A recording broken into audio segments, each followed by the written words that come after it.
We are here today with Monty and friends. Everybody say hi to my friends. Hey, friend. Hey, Yay! friend. What it is. I'm hollering. Let the people know who you are. I'm A5 Sleaze.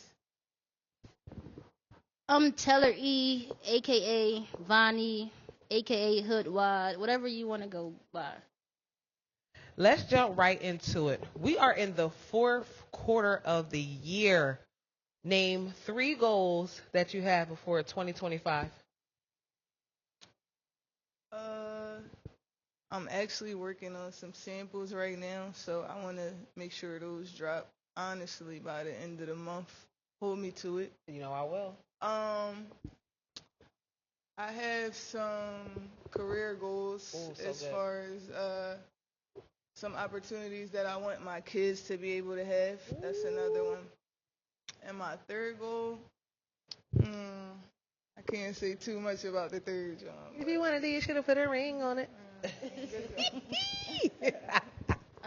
For the fourth quarter, it's been a rough year. I'm not gonna lie. So I really just want to finish out strong, be here for one, So good. and two, I just got back into designing full time. Yay! So just rolling that out, getting my shop open, my mobile shop open, and I don't know, saving some money and making memories with my folks. That's all I really got goals for. I don't really got too much outside of what I already been doing. Speaking about your mobile, let's talk about that because that's how I actually found you on Instagram. I said, "Yo, this is this pretty ass girl, and she's literally selling No clothes diddy. out of a mobile cart." And when I say I was just like, so I was in D, I was like, "Oh my God, go girl!" I mean, you left me on red, but we're here 4 years later. We are here today. Look, Yo, we are here today. Dreams don't come do that true, because yo. I'm not Hollywood. If I didn't see your message, then that was my bad. Like I'm down to earth, right, bro? Yeah, I'm really. If I see it, I'll definitely respond. But the mobile shop was something that was like really bubbling for a minute. I did that as a business plan for my college exit. I had to before I graduated college, I had to do like a business plan. And I said I'm going to just kill two birds with one stone and get my grade and do something that's going to be for my business long term. So I started with that, and then in the end of 2021, I just went for it, and then I really set out and like start working on it and shit. Oh, I'm sorry. Start working on it and stuff, and then people don't know this reason why I really got like a little pause. But somebody actually stole my drawing. Somebody actually stole the trailer. Had to track it down and get it back. But it was me and my homie was every day we went to Home Depot and we worked on it every day. Yes. And then one day it was like these weird dudes there was like, "What is y'all doing here?" I'm like, "We working on our shop." And he was like, "This ours." I'm like, "Bro." White dude too. I'm like, "Bro, this is not yours." And he like, "Oh, I'm just playing with you." But I'm like, I'm already on P. After he said, I said, "Bro, I know he wants something." So the next day I woke up. First thing I did was check my Apple tag. Frank, it was like the white folks sticks painted a different color, all that. Instead So of asking for help or instead of asking, can you do it, you want to take from what we he just have. took it. Like, He took it. I had called my homie like, "Yo, bro, my joint missing. Let's go up there." He had to, we went on some hood stuff. We had the yeah. yamins just in case anything happened. But at first we found it, but I was kept walking past it because he painted it a whole different. I had it black at first. When I was walking past it, it was white. I'm like, "Yo, where is it at?" The Apple tag is saying it's right here. It's here, and then found it type shit. Well, let's thank God that you found it back and you still have the motivation and you still are here today. Yes, Let's sir. get into five, cause you know I love you and I found you on the internet from your fashion. Let's talk about how you got into fashion, content creation, as well as these so many brands hiring you to be a model. Let's talk about it, cause you actually model for a hood. I Her have. vegan, vegan. We've been. I don't want to go there, but before you was in college, I asked you to model for my first collection. She was like, "Something happened." I was like, "It was something." No, what's crazy? When I was in college, that had to be like 2016. she actually hit me up, and this was before NLIs and all that. Ooh. So when that happened, she hit me up. So I asked my coach, I'm like, can I do this? And she was like, no, you can't do anything where somebody could potentially profit off your face. So I was sick because I wasn't even doing it like on that. I was doing it on some, you mean, like I just wanted to, but so yeah, we've been doing that. But I'm not gonna lie, content creating, my kids definitely got me started with that. If y'all don't know, I started with TikTok, doing word of the day, and that was my way to get my kids to lock into just expanding their vocabulary and learning new things. And then it was like, why don't you walk out the elevator with your outfit on? Yes. So then it kind of turned into like a little tunnel walk joint. And that went crazy. That went viral on TikTok, and then they started getting me into that. They be keeping me in the loop because I'm really unk. Like, they be calling me unk. They be keeping me hip. But fashion is, I can't even tell you where that came from. Like, I just got into it, and then it just was rolling. It's just something that comes to me naturally. I just like doing it. I think I really like the people that I meet when I do different things, the different experiences. But, I mean, I can't really say like where I started. I just always like had a feel for it. Nah, yeah, it really is. Exactly. Yeah. Like it's Seriously. just in you. It's really just natural. Like it's just a little hobby for real, for real. Now let's speak about hobbies. What do you do in Philly? I mean, you really don't come out, but like when you do go out, what is something that streaks out to you? These type of people, this type of scene. We literally just had Almost Famous. Yes. That was amazing. The energy was immaculate. Just like the fits were crazy.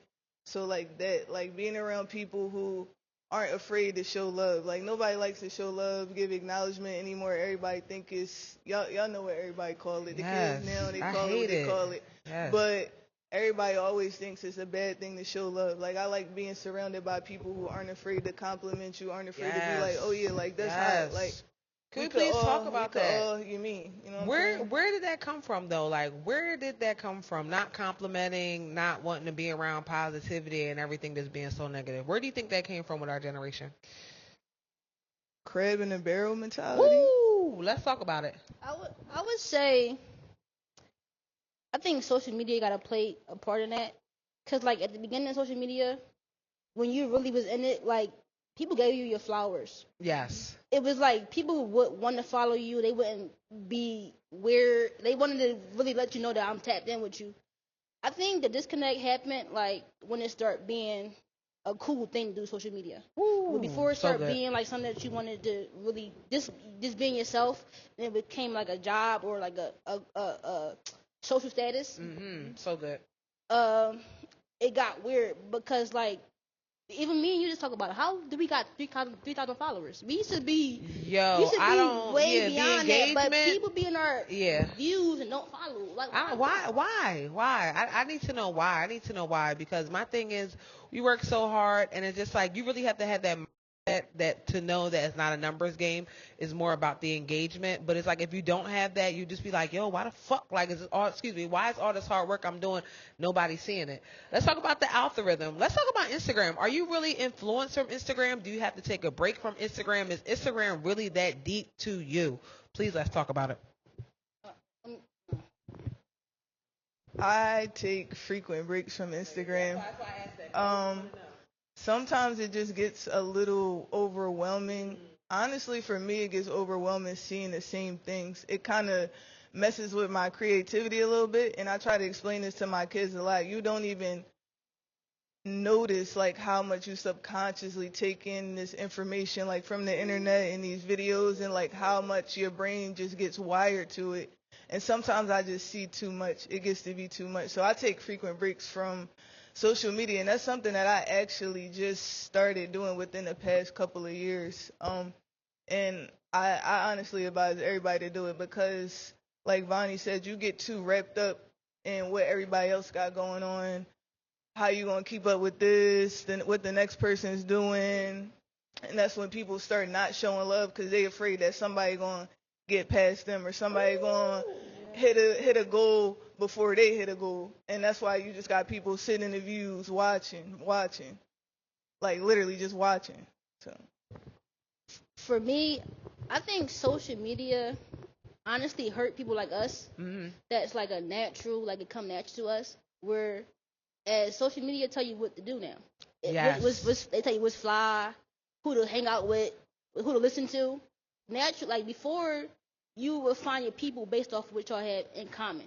Now everything in common because of social media. Ooh, so good. So I think it's a gift and a curse. I don't post too much on Instagram anymore, but I really miss the days where you can just be, you could post your piece, like, hey, this is what I'm eating today, and people would comment, like, give me a piece, or to be honest, narrate 3 pictures. No, yes, like, yes. DM me your number type stuff, like. yo, I'm not gonna lie, me and my girlfriend, we made our own personal Instagrams that we only follow each other on, and we be posting the most random stuff. Like the other day, I got like Shake Shack, and I just posted on my Instagram. I'm like, yo, big in my back, and she the only person that could see it, cause it's like that's the organic social media feel where you could just do like something simple like that and not worry about a filter, what the picture look like. It just like it's fun. So we just be on that joint bidding for real, for real. So in the world that we live in now, how do you maintain your relationship with your partner? How do you communicate? How do you set boundaries? And how do you continue to stay in your happy space with the things that we got going on in the world right now?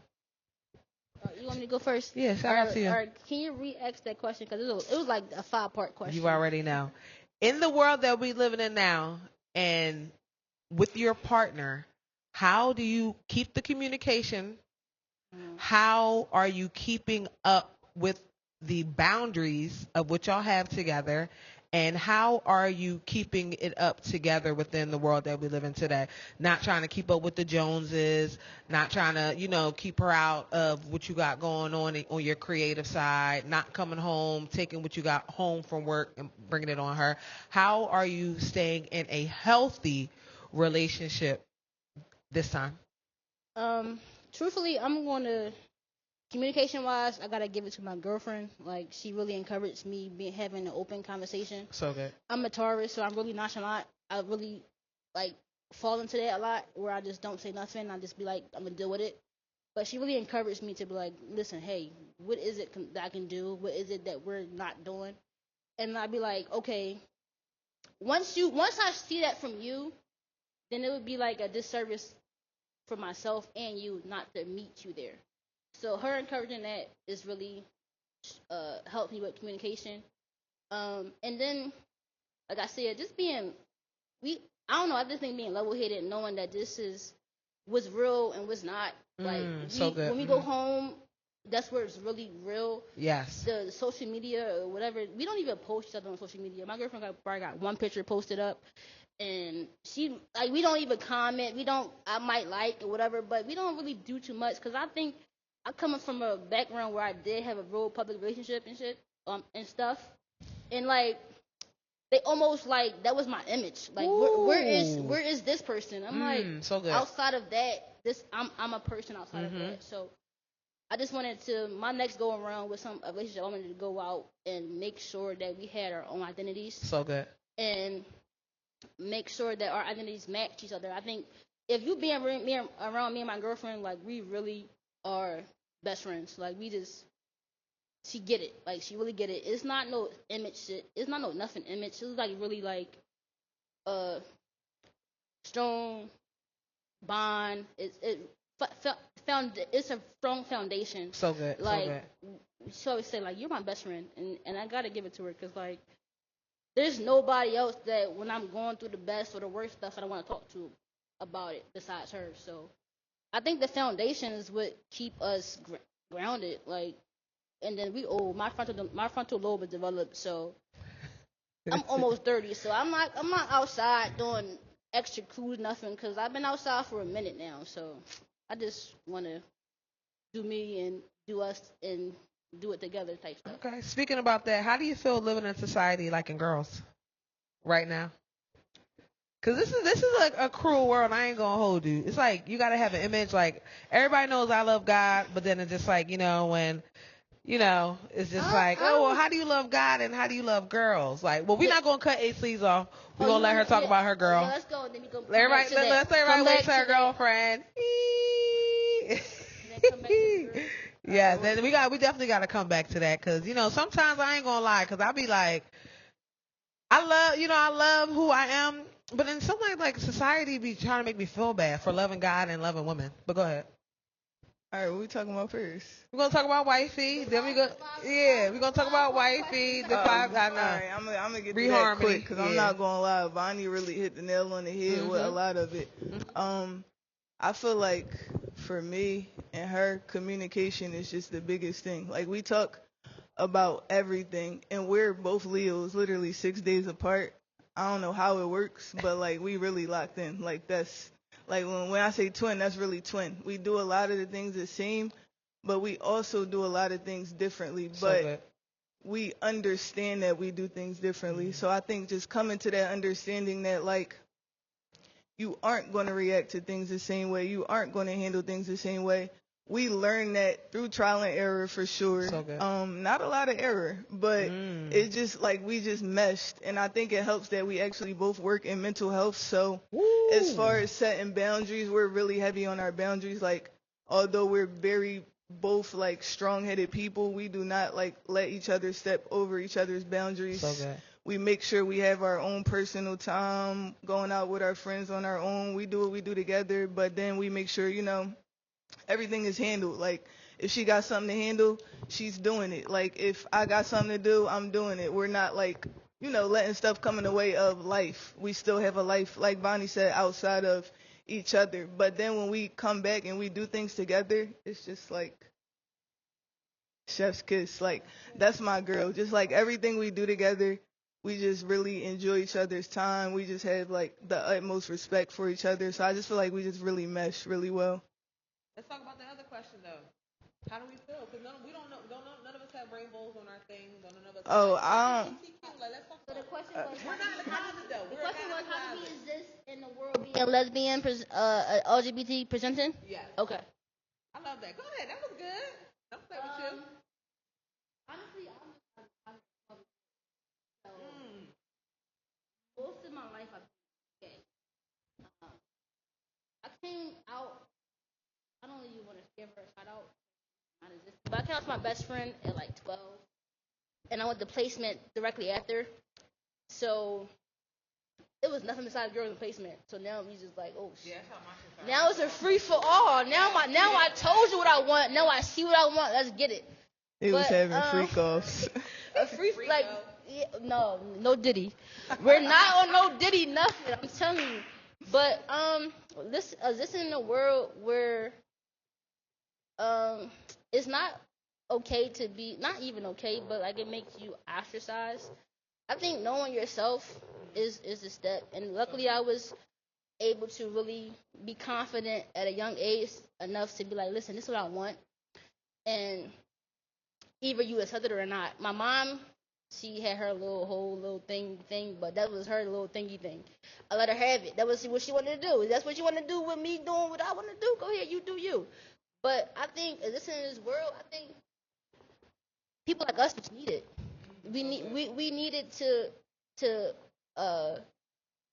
representation. I took an LGBT studies class in college, and I don't even know why I took it, but it was like a elective almost. I had so many. I just needed to just fill my roster up, so I took an LGBT study class, and as strong as I was in my identity, they really nailed it down for me. Like this is what the intersectionist is, and being black and gay, or being white and gay. So just understanding like what we're up against as a lesbian, as a black lesbian presenting person, just make me prouder and want me to really stand up for the people that's coming behind me, my nieces, my nephews, or my cousins and their friends. So just being in it, and I like being a rich auntie, coming to the Thanksgiving. Yeah, come to the Thanksgiving little events. Smelling good, looking good, got some money with me, so I like that. It's some gifts and curse with it. You got an answer too. I would definitely want. Yeah, we need your answer too. Honestly, I didn't really get comfortable and confident with that probably until I want to say my sophomore year in high school. And my mom went through her whole little. They go through their little. Oh, my daughter.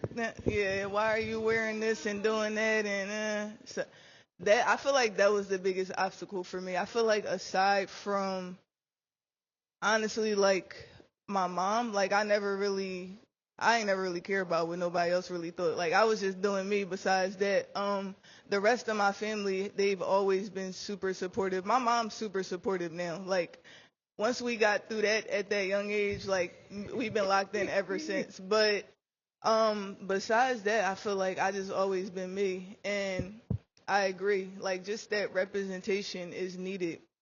I feel like I always go back to my kids, but my kids at school just being able to see a black woman, a black Yes, masculine presenting yes. woman able to And cool as shit. That's I can't wait. Yes, yes. Love the fuck down, man. Love down. Yes. Like I treat them like my little siblings. Like I say that all the time. I'm locked in with their parents, just all of that. So But good. just being able to like be that person for them, so they like, oh, all right, like I could be comfortable with this. Like I could do that. Like I could wear this. Like oh, they like oh damn, like you wearing. Yes. Oh, I ain't know you. Like so, just being able to be that person for them, that just makes me like feel more confident in just being myself.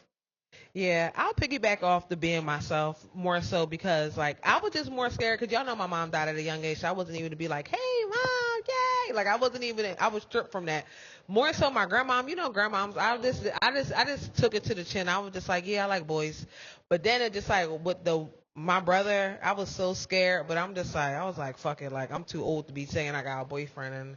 Yeah, but my brother loves me. My nephews, my nieces, they love me. So, you know, I'm happy to be able to live in my truth and just smile every day. We're going to wrap it up. So, on a scale of 1 to 10, how's y'all mental health right now without even thinking? A 9. I'm gonna be like truly honest. I dealt with like a big loss in the beginning of the year. So right now, like I went through a big loss. I transitioned to jobs, and I'm really trying to find my foot with that. I'm gonna give myself a fucking 4. Like I just found a new therapist. I'm really getting into that. Like I'm really trying to love. Like I don't know. I'm just trying to find my foot in and really like understand like what's next and this. Yeah, it was in this. What like you know how they like there's a reason for this.